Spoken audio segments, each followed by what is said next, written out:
ఇదిగోండి ఫైనల్ గా అయితే పరోటా రెడీ అయిపోయింది, తీసేసాను. ఇంకొకటి ఇక్కడ మనము దీనికి ఆయిల్ పెట్టేసుకుని చేసుకున్నాం కదా, అది కూడా వేసేసాను.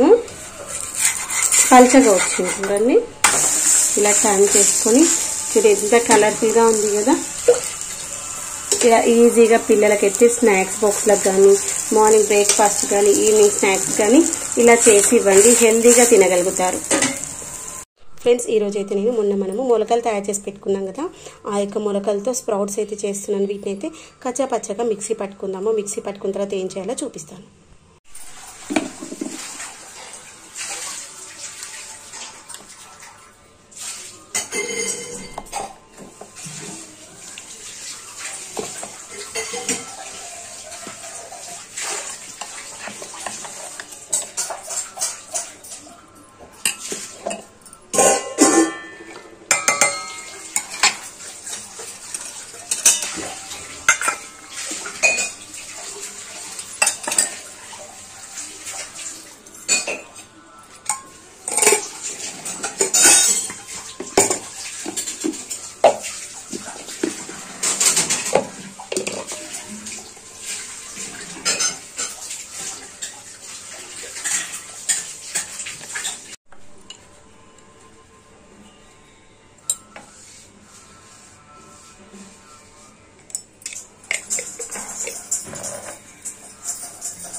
ఇదిగోండి పిండి అయితే ఇలా మనకి కొంచెం చేతికి స్టిక్కీగా అంటుకున్నట్టుగా ఉండాలి. పిండి మళ్ళీ ఒకసారి సాఫ్ట్ చేసుకున్నాను. తర్వాత పిండి మనము ఒకటి అయిపోగానే చపాతి మళ్ళీ ఇట్లా మూత పెట్టేసుకొని పక్కన పెట్టేసుకోవాలి. ఇవన్నీ దీంట్లో అయితే అన్ని మంచిగా మిక్స్ చేసి పెట్టుకున్నాను. ఇలా హెల్దీ పరోటా పిల్లలకైనా మనకైనా చేసుకొని తిన్నామనుకోండి, ఆరోగ్యానికి అయితే చాలా అంటే చాలా మేలు చేకూరుతుంది. స్ప్రౌట్స్ అనేటువంటి డైరెక్ట్గా తినాలి కదా చాలా మంది, అందుకోసమని ఇలా చేసుకుంటున్నాను నేనైతే. ఇంకోండి దీంట్లో నేను వేసిన ఉప్పు, కారము, ఆనియన్స్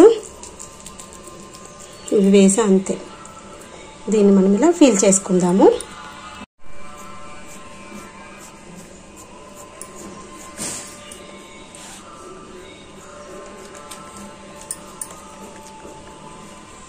ఇలా కొంచెం లావుగా ఉంటేనే పరోటా బాగుంటుంది. నాకైతే లావుగా ఉంటేనే ఇష్టము. మీకు సన్నగా కావాలంటే కవర్ పైన వేసుకోవచ్చు. ఇలా పెంక పైన కొంచెం ఆయిల్ వేసి పరోటాని అయితే దానిపైన వేద్దాం. ఇదిగోండి కవర్ పైన అయితే కొంచెం సన్నగా వస్తుంది. దీనిపైన వేసినప్పుడు ఏంటంటే ఇలా పెంక పైన వేసిన తర్వాత ఇలా కొంచెం లావుగా నచ్చు. ఎక్కడైనా మనకి బబుల్స్ ఇట్లా వచ్చినట్టు అనిపిస్తే దాన్ని స్ప్రెడ్ చేయొచ్చు.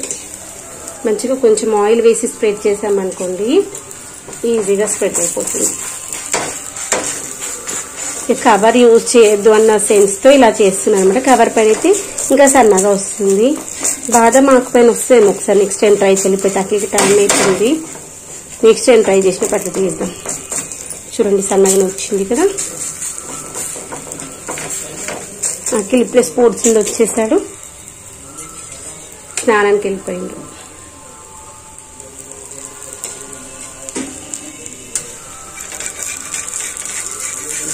మంచిగా కాలిన తర్వాతనే తీయాలి. మంచిగా కాలిపోయింది. ఎంత మంచిగా వచ్చింది కదా. ఇలా హెల్తీగా పిల్లలకి పరోటాస్ చేసి పెట్టండి. ఇదే విధంగా ఇలా ప్రెస్ చేస్తూ కాల్చుకోండి.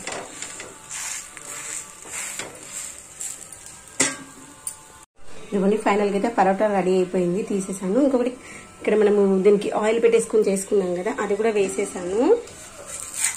పల్చగా వచ్చింది చూడండి. ఇలా టర్న్ చేసుకొని చూడండి ఎంత కలర్ఫుల్ గా ఉంది కదా. ఇలా ఈజీగా పిల్లలకైతే స్నాక్స్ బాక్స్ లకు కానీ, మార్నింగ్ బ్రేక్ఫాస్ట్ కానీ, ఈవినింగ్ స్నాక్స్ కానీ ఇలా చేసి ఇవ్వండి, హెల్దీగా తినగలుగుతారు.